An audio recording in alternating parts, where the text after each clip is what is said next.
Ahí se ve. Sí, sí, ahora sí. Perfecto.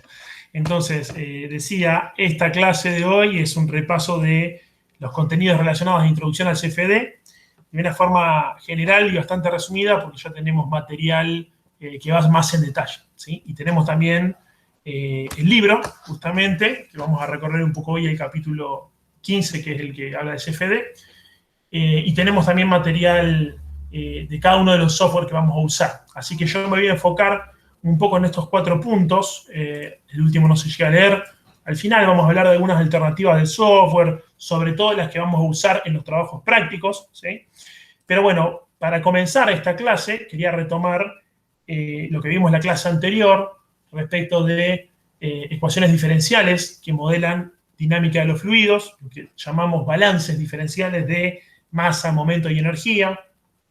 Y habíamos visto varios problemas donde uno podía obtener una solución analítica de esas ecuaciones, como era este caso de la figura 966 de Sengel-Simbala. Es un ejemplo que ya está resuelto, donde se supone que hay una pared sólida fija vertical y hay una película de aceite con un espesor constante H que cae por acción de la gravedad.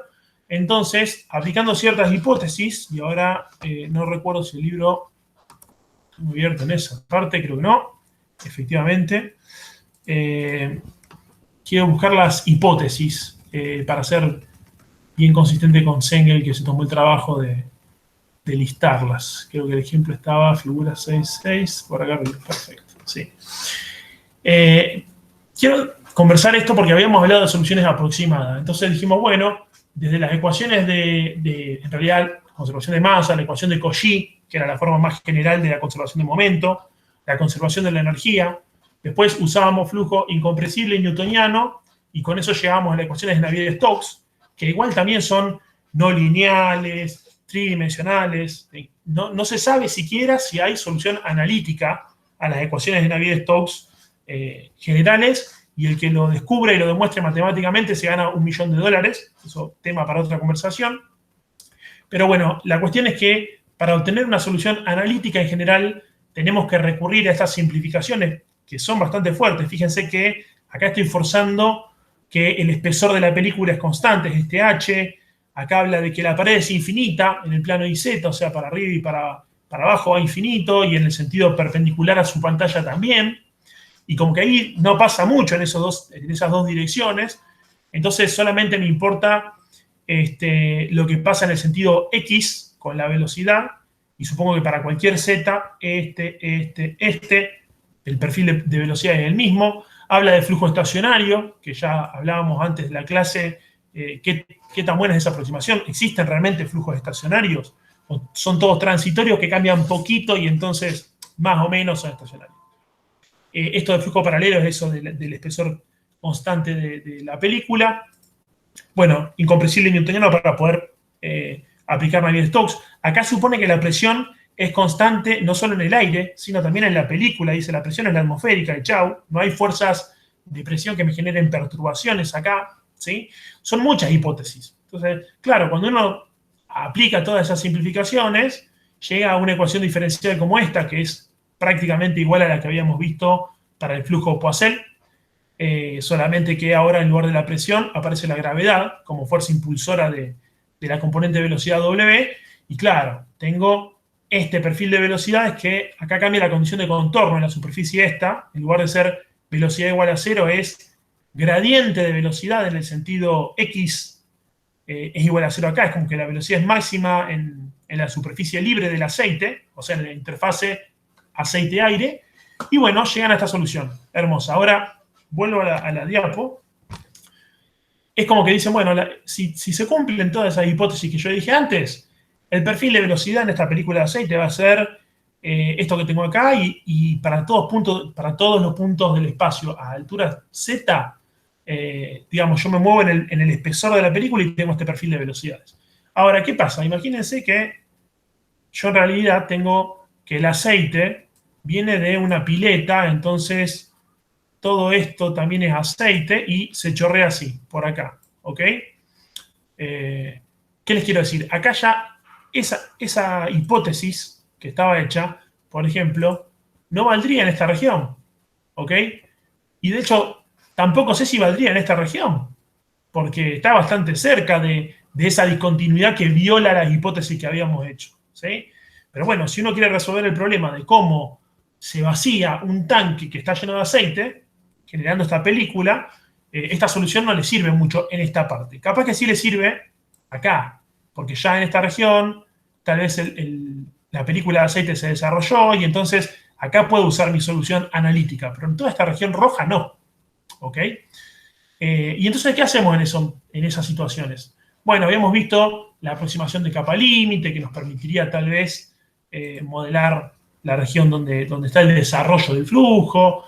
Habíamos visto flujo potencial para cuando hay alguna geometría compleja en las regiones que están lejos del sólido. Bueno, ahí el flujo más o menos es invícido. Pero ¿qué pasa? Muchas veces tenemos geometrías muy difíciles para aplicar capa límite y la aproximación invícida no es tan buena. Y ahí es donde se empieza a justificar usar herramientas numéricas tal vez para resolver este tipo de problemas, ¿no? Entonces, eso es lo que se conoce como CFD o Computational Fluid Dynamics en inglés. Lo que vamos a ver es cuándo se usa, justamente cuándo vale la pena hacer este tipo de estudios, cómo se hace un estudio de ese tipo, las bases teóricas detrás del CFD, que como les decía, eso ya está grabado en una clase anterior, no me voy a detener demasiado ahí. Además, les subí ya a la plataforma un video de un indio que hace un muy buen resumen y de casualidad usa el mismo caso de ejemplo que está en estas diapositivas y hasta lo resuelve en una planilla de Excel. Así que van a tener ahí también un lindo ejercicio para entender mejor la matemática del CFD, ¿sí? Y al final vamos a ver las alternativas de software que me interesa más que nada porque ya tienen que todos tener instalado el software para hacer los trabajos prácticos. Si no lo tienen, bueno, vamos a trabajar para que lo tengan lo antes posible y puedan meter manos a la obra, que ahí es donde se aprende a hacer CFD. ¿Bien? ¿Dudas hasta acá? Fue una introducción medio larga para pegarlo bien con la clase pasada.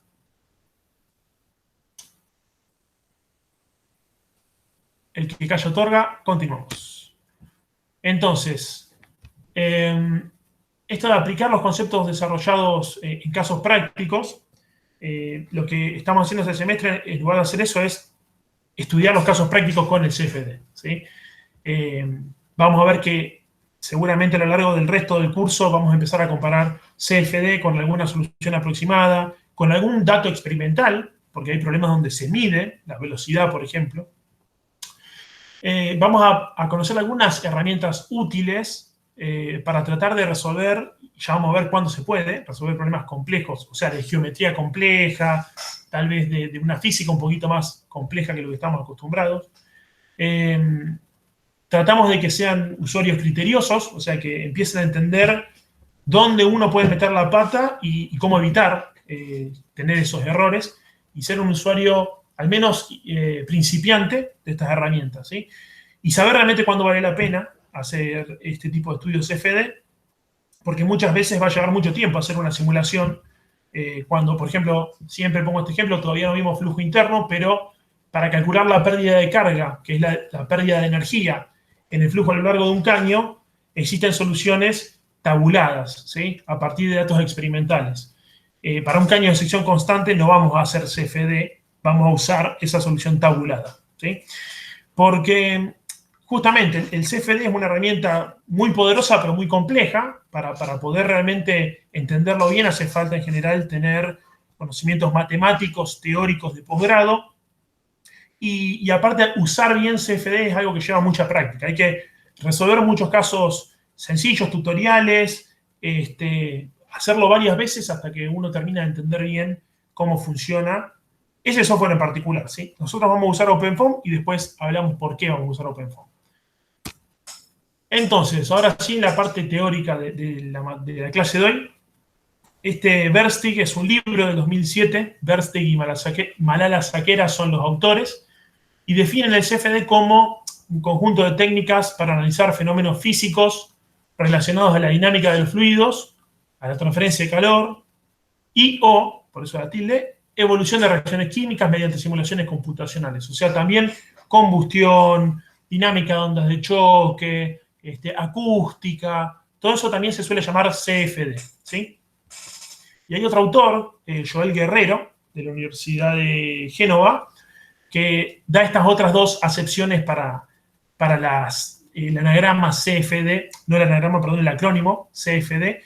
Dice, vos podés hacer Colorful Fluid Dynamics, dibujitos de colores muy bonitos, o podés hacer un Careful Fit of Data, es decir, tratar de sacar una solución de ingeniería precisa, ¿sí?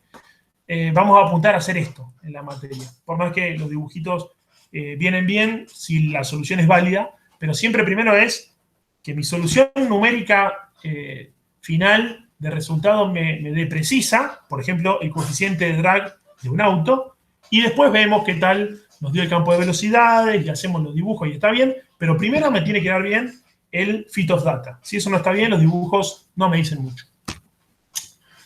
¿Cómo se hace una simulación de CFD?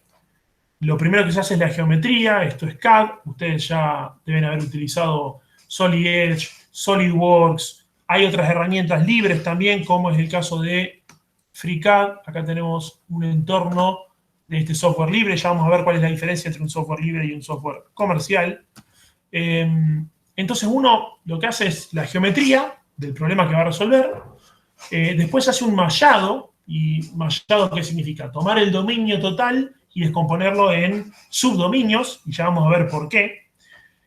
Una vez que uno hace esto, tiene definida la región donde va a resolver su problema numérico y define las variables de lo que se llama setup o configuración de caso, que son las propiedades de los fluidos, las condiciones de contorno en el mismo sentido que para las ecuaciones diferenciales, ¿sí? Digamos, también los parámetros numéricos, cómo voy a resolver las ecuaciones diferenciales, con qué método numérico. Y una vez que uno hace esto, le da a la computadora toda esa información, la computadora corre un programa que básicamente lo que hace es resolver un sistema de ecuaciones algebraicas, ya vamos a ver cómo hace ese sistema algebraico, y nos devuelve como resultado un montón de números que después, en un contexto de postproceso, eso es ParaView, tengo el ejemplito acá de ParaView, uno observa esto, por ejemplo, el problema típico de la cavidad que creo que ya habíamos introducido. Esto es como si una cavidad cuadrada tuviese una chapa arriba que se estuviese moviendo con velocidad constante, ¿sí? Es el primer trabajo práctico que van a resolver. Y acá lo que yo estoy viendo con este esquemita de colores es la magnitud de velocidad, ¿sí? Y cada uno de estos cuadraditos es una celda, y acá ya se empieza a ver una malla, ¿sí? Y esta forma de visualizarlo tal vez no es muy útil, pero uno puede hacer alguna herramienta del tipo, justamente antes hablábamos de líneas de corriente, acá estamos. Entonces en inglés es Stream Tracer, ¿sí? Uno puede, con estos resultados numéricos, que son numeritos en cada una de esas celdas, hacer un cálculo extra de la simulación y ver las líneas de corriente, ¿sí? Y ver, por ejemplo, en qué regiones tengo mayor velocidad. Y acá estoy viendo la magnitud de la velocidad, del campo de velocidades, pero puedo ver también la componente X o la componente Y. Y ver, justamente acá lo que vemos es que del lado derecho se forma un vórtice, hay como una recirculación, ¿sí? Esto baja. Esta visualización realmente fue muy mala, no nos deja ver mucho, vamos a poner menos líneas de corriente, no sé, 40. Ahí se ve un poco mejor, ¿no? Es como que hay un vórtice con centro en este lugar y el agua recircula alrededor de ese centro, como la chapa de arriba se está moviendo para la derecha, esto no lo estamos viendo, pero como decía, ¿no? La tapa de arriba es como una chapa que se mueve hacia la derecha con una velocidad determinada. Entonces, eso desplaza las capas de fluido por arriba, se chocan con la pared de la derecha, recirculan. Bueno, esto es un lindo dibujito de una solución que yo ya les puedo adelantar, con esta malla tan gruesa, no es muy buena. Tal vez para este problema sea suficiente, tal vez no. Ustedes lo van a saber cuando terminen el trabajo práctico número 1. Y entonces, eso es todo el workflow, el flujo de trabajo de hacer un estudio CAD. Agarro un programa de CAD y hago una geometría, defino para esa geometría una malla. Esta interfaz de la izquierda justamente lo que hace es crear la malla con un algoritmo, no es que uno elige puntito por puntito, sino que hay un programa que hace la malla de una forma automática. Hay que darle ciertos parámetros. No sé, tengo que usar una celda de 10 milímetros o de 1 milímetro. Hay que ver. Tienen que ser todas las celdas iguales. Entonces, el mallado es un proceso que lleva mucho tiempo. Fíjense, entre geometría y mallado lleva 70%. Después, elegir el fluido, las condiciones de contorno es algo que lleva relativamente poco tiempo. Y visualizar de vuelta lleva un poquito de tiempo más porque, bueno, hay que elegir líneas de corriente, cuántas hago, calculo, por ejemplo, el esfuerzo de corte sobre la tapa de arriba, ¿sí? ¿Qué es lo que voy a visualizar? Bien. Pueden preguntar hasta acá, si no sigo. ¿La malla se puede hacer automáticamente, profe? Bien. ¿O hay que poner la mano? No. Antes se ponía a mano. Antes, quiero decir, tal vez en la época de las computadoras que usaban tarjeta perforada. Hoy hay muchos algoritmos de mallado, ¿sí? Y la malla es fundamental porque ya vamos a ver la matemática de los métodos numéricos que permiten obtener las soluciones y el método de volúmenes finitos, que es el que usualmente se utiliza, depende mucho de que los elementos sean lo más cercanos a un cubo o a un hexaedro posible y que tengan lo que se llama una buena ortogonalidad, que ya vamos a ver qué es, pero la malla es un punto clave y por eso, para hacer estas mallas que son tan grandes, piensen que a veces unas simulaciones con 40.000 celdas o 200.000 celdas o millones de celdas. Entonces no se define punto a punto, sino que hay algoritmos que la computadora corre para discretizar el dominio. Justamente venía bien la pregunta, porque esto del preproceso, uno lo hace en determinado software, en una interfaz que nos permite hacer el CAD, el dibujo asistido por computadora, que nos permite aplicar estos algoritmos de mallado para definir dónde están los nodos. Ustedes conocen de diferencias finitas que vieron en continuo, cómo se discretiza un dominio 1D, 2D, se eligen nodos y se calculan las derivadas en función de los valores en esos nodos. Después está el método de elementos finitos, que matemáticamente es un poco más complejo, ¿sí? Y en volúmenes finitos tenemos celdas, que las celdas son como volúmenes de control exactamente igual que como vimos en el módulo 3, ¿sí? Ya vamos a ver bien cómo funciona. Pero eso se hace todo con un algoritmo que funciona automáticamente a partir del CAD y de los parámetros que les demos nosotros, ¿sí? Y después definimos las propiedades físicas y los modelos de emplear, que es lo que yo decía. O sea, eso llega hasta acá, hasta el case setup, porque todo esto es lo que hace el usuario. Fíjense que acá arriba dice el rol del usuario en la simulación. Y después viene el proceso que es resolver las ecuaciones, ¿sí? Y eso lo hace la computadora.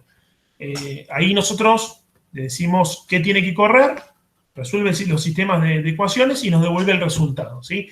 Y con ese resultado hacemos lo que es el postproceso, que acá arriba dice visualización, pero en realidad es más global, ¿sí? Aparece justamente visualizar los campos, analizar el fenómeno, esto de visualizar vórtices, ver en qué región del dominio donde uno tiene, por ejemplo, más esfuerzo de corte, por decir una cuestión, calcular el drag, el lift, digamos, total, ¿sí? Y después tal vez hacer un rediseño de la geometría. Todo eso es trabajo de postproceso, ¿sí? Bien. Modelo de flujo, o sea, cuando uno dice proceso, ¿qué estoy resolviendo? Ecuaciones diferenciales. Bueno, ¿cuáles? Las que vimos en el módulo 4, ¿sí? Las ecuaciones de conservación de mecánica de los fluidos, de masa, momento y energía, en este caso escrita en forma de entalpía, pero son ecuaciones de conservación de mecánica de los fluidos, que, como ya vimos, esto, por ejemplo, no está perfectamente cerrado. Fíjense que acá aparece tau como esfuerzo de corte, esta es como si fuese la ecuación de Cauchy, sin peso, y acá tendríamos que definir si va a ser un fluido newtoniano o no, si va a ser incompresible o no. Una vez que hicimos todo ese proceso y llegamos a el sistema de ecuaciones cerrado, es decir, donde ya sabemos la relación entre todas estas variables entre sí, recién ahí podemos pasar a lo que es el método numérico para resolver estas ecuaciones, ¿sí? Insisto, y acá quiero respuestas de ustedes. Entonces, diferencias finitas, ¿se acuerdan? ¿No? ¿Qué se hacía con diferencias finitas? Sí, se discretizaba un dominio continuo, la cantidad de nodos que uno quiera. Claro, o sea, tenían una barrita acá y decían, bueno, voy poniendo puntitos, lo voy a poner en rojo, acá, puntito, 1, 2, 3, y entonces en cada puntito tenían un valor de cada campo, un valor de U, un valor de P, ¿sí? U, P, todos estos siempre de un nodo I, ¿sí? La temperatura, fíjense que acá tenemos muchas variables, ¿no? La entalpía habría que resolver, el esfuerzo de corte hay que ver cómo es función de U, pero bueno, en cada nodo de estos tenían un valor solo de cada una de estas variables y después definían en un punto intermedio, ¿sí? Derivadas, ¿sí? O mejor dicho, tal vez las definían en el nodo mismo, pero ¿cómo hacían? Decían, bueno, la derivada de U en el nodo I es igual, y esto es respecto de X, ¿no? Digamos, respecto del eje X. ¿Cómo la calculaban? ¿Cómo se les ocurre calcular la derivada de U en el nodo del medio? Se puede utilizar la aproximación centrada, por ejemplo. Bien, bien. ¿Cómo sería? El nodo que le sigue, el valor del nodo que le sigue, sí. Menos 2 veces el valor del nodo I, Ajá. Más el nodo anterior, digamos. El valor del nodo anterior, todo eso dividido el delta X, 2 delta X. ¿Está de acuerdo el resto? No, eso me parece que lo que dijo lo del 2 no va, porque eso es para derivada segunda. Va solamente el que le sigue, o sea, el I más 1 menos el I menos 1 sobre el delta X. Bien, bien. Ojo que acá el delta X en realidad está bien el 2 delta X, porque es la distancia entre este y este, o sea, el que le sigue y el anterior, y entonces la distancia entre esos dos, ¿cuánto es? 2 delta X, ¿sí? Pero era por ahí, o sea, diferencias finitas, y esto está tabulado, cómo se hacen esas restas, y ya lo vieron en continuo, y yo no los voy a torturar de vuelta con eso. Tengo otras cosas para torturarlos. Pero esto, la base de diferencias finitas, es lo que vamos a usar para volúmenes finitos, que es lo que matemáticamente hace OpenFOAM, ¿sí? Torturarlos en el buen sentido, quiero decir, entretenerlos con la matemática de estos métodos numéricos. Entonces, respecto a justamente la discretización del modelo, ¿bien? Lo que pasa es que tenemos ecuaciones diferenciales, como estas, donde las variables son campos, y las computadoras no resuelven ese tipo de ecuaciones diferenciales, sino que resuelven ecuaciones algebraicas, ¿sí? Entonces, vamos a tratar de transformar este conjunto de ecuaciones diferenciales de continuo en ecuaciones de este tipo, donde las incógnitas son valores en los puntos de mi dominio, en los puntos de muestreo, nodos, celdas, elementos, ¿sí? Y los tres métodos más difundidos para hacerlo, hay otros, pero son diferencias finitas que ya conversamos recién, elementos finitos que es un poco más sofisticado en el sentido de que en lugar de calcular las cosas basado simplemente justamente en hacer restas y hacerlos, ¿se acuerdan que las derivadas se definen como límites de cocientes incrementales, ¿sí? Bueno, los elementos finitos, en lugar de usar esos cocientes incrementales, usan aproximaciones integrales de esos coeficientes incrementales. Y entonces, matemáticamente son más complejos, pero también más versátiles, más estables. El elemento finito está bueno porque permite hacer geometrías complejas con elementos, digamos, que sean pirámides, prismas, tengan muchas formas, con alta precisión. Pero el problema que tienen es que no son lo que se llama conservativos, ¿sí? Y ahí es donde entran los volúmenes finitos. Elementos finitos para problemas como elasticidad, que es lo que resuelven usualmente con SolidWorks, por ejemplo, con FEMAP de Siemens, ¿sí? Entonces, decía, elasticidad, conducción, en problemas térmicos, todos esos problemas difusivos andan muy bien con elementos finitos. De hecho, ahí se dice que elementos finitos es el rey, pero cuando hay transporte por términos convectivos, como es el caso de las ecuaciones de Navier-Stokes, ahí nos conviene tener un método que sea inherentemente conservativo, que es el método de volúmenes finitos, que está basado, como les decía, en tomar el dominio total, todo mi volumen de control, dividirlo en celdas, acá tenemos la barra entera que habíamos visto antes, Entonces, esto es como mi dominio entero, lo divido en celdas más pequeñas, ¿sí? Y entonces tengo volúmenes de control que si yo los uno a todos, me dan el volumen de control total, que es mi dominio, pero además puedo plantear para cada uno de estos volúmenes de control mi ecuación de conservación. Acá estamos conservando la variable t, que es t del trazador, puede ser la temperatura, puede ser otra cosa. Este es el caso transitorio, entonces tiene el término temporal, el término convectivo, ¿sí? Como es 1D, el gradiente queda escrito de esta forma, y el término difusivo, ¿sí? Como si fuese la conducción de temperatura, y esto es convección de temperatura en el caño, ¿sí? Con una velocidad fija U. Y entonces tengo esta ecuación diferencial, que si se acuerdan cuando hacíamos balances integrales, lo que hacíamos era plantear la integral en el volumen de control de esta ecuación diferencial, la tenemos a esa integral igual a 0. Acá hacemos un poco al revés lo que hacíamos con el teorema de Gauss. Algunas de las integrales de volumen las transformamos en integrales de superficie, ¿sí? Y entre el punto o sea, hasta acá, no hicimos ninguna aproximación, ¿sí? Tomamos la ecuación diferencial, hicimos la integral en nuestro volumen de control, transformamos algunas integrales de volumen en integrales de superficie, y el momento de la discretización de volúmenes finitos es este. Cuando a cada una de estas integrales las aproximo por, y fíjense, valores en el tiempo o en los nodos, o en las caras, ¿sí? Acá aparece TF, y acá no aparece, bueno, acá aparece P, por ejemplo, ¿no? Entonces, el índice P es el número de nodo, que vendría a ser como el centro, el baricentro de cada volumen de control, y las F son las caras en azul, estas, ¿sí? Que para estimar los valores en las caras voy a tener que hacer algo como hacía en diferencias finitas, ¿sí? Es lo que se llama interpolación a las caras. Para eso, ahora no me acuerdo si lo tengo abierto, pero creo que sí, para entrar en detalles de eso, no lo tengo acá. Discúlpenme que tengo muchas cosas para mostrarles. Todo esto que acabo de resumir yo muy rápidamente, además de estar en la clase que di el semestre pasado y que tienen acá la grabación, está en este video, que si bien está en inglés, creo que se puede entender y hasta se puede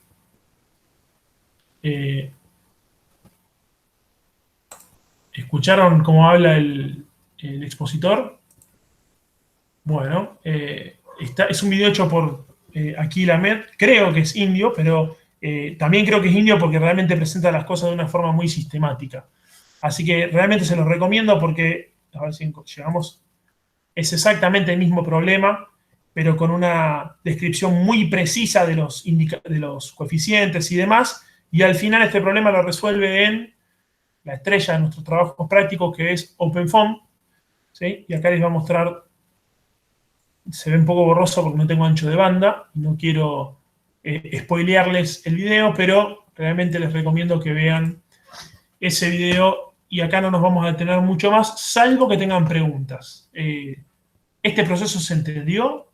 Más o menos. ¿Queda alguna duda? O sea, César, es como que con volumen infinito, la cara que está compartida con el otro cubo, o sea, comparten la misma cara y el resultado de esa se la pasa a la otra. Sería así, no sé si me expliqué.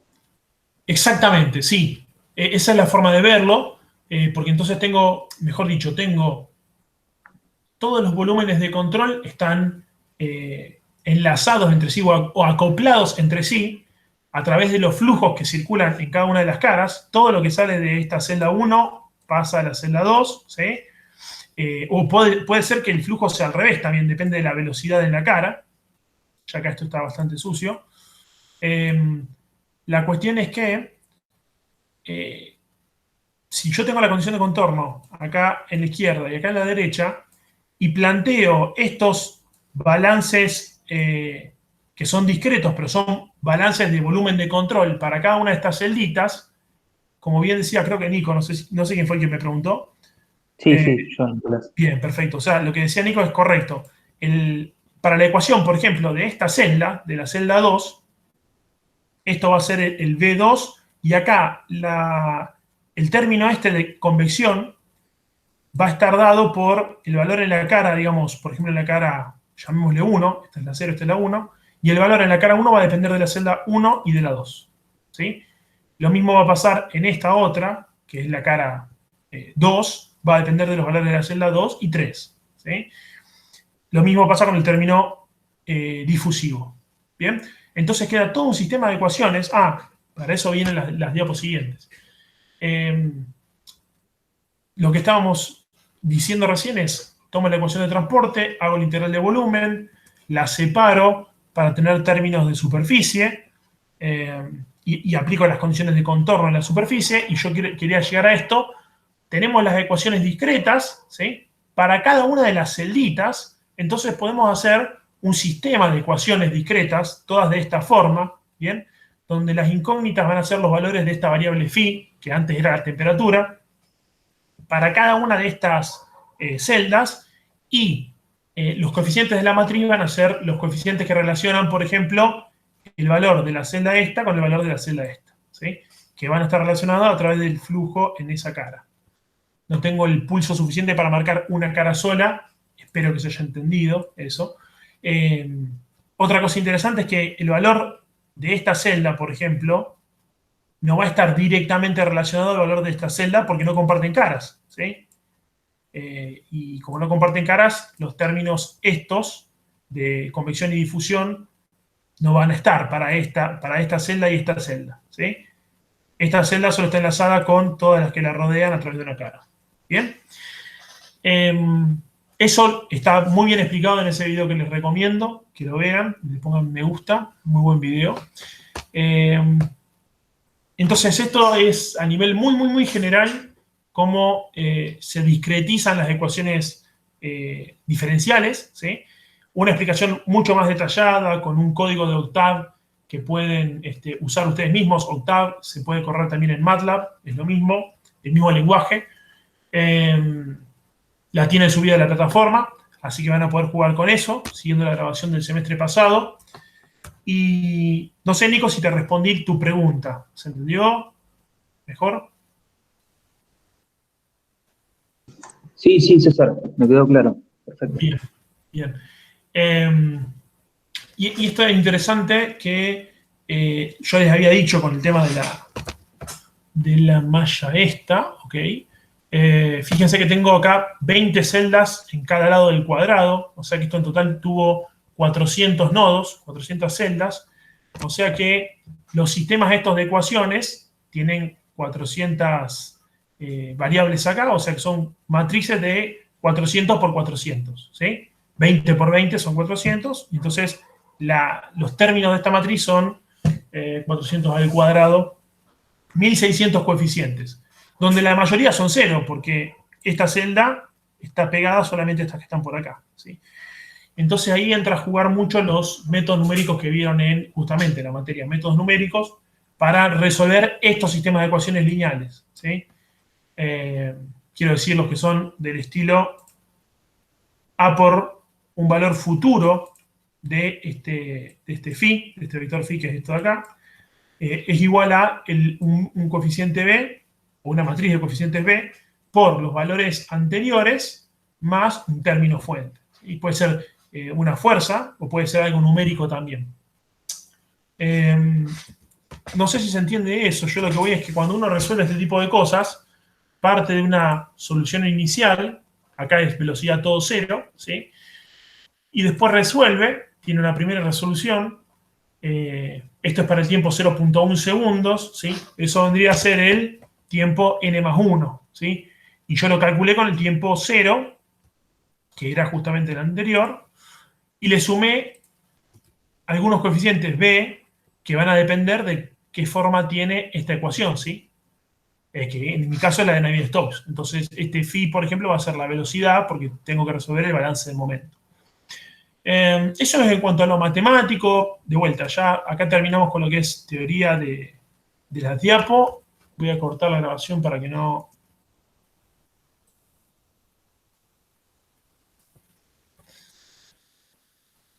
se aburran tanto con un video muy largo.